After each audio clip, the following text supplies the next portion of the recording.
To begin, make sure your WhatsApp is updated to the latest version. Then, open the app.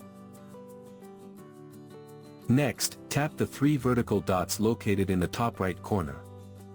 From the drop-down menu, select Settings.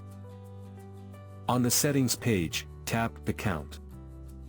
Here, you will find a new option called Username. If you don't see it yet, don't worry, WhatsApp rolls out features gradually, so it may take some time to appear on all accounts. Now tap on it. If your Facebook and Instagram accounts are linked, you will see your existing usernames here, and can choose either one.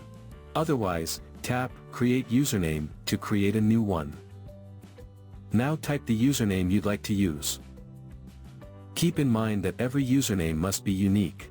Once you enter an available username that meets all the requirements, a green check mark will appear, confirming that it's available. Once you're happy with your username, simply tap Save to confirm your changes.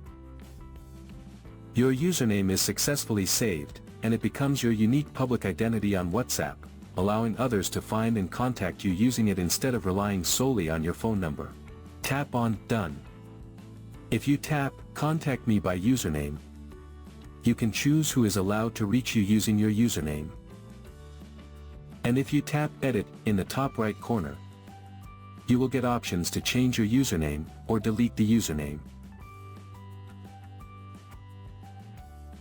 If you open your profile page, you will see your reserved username displayed there.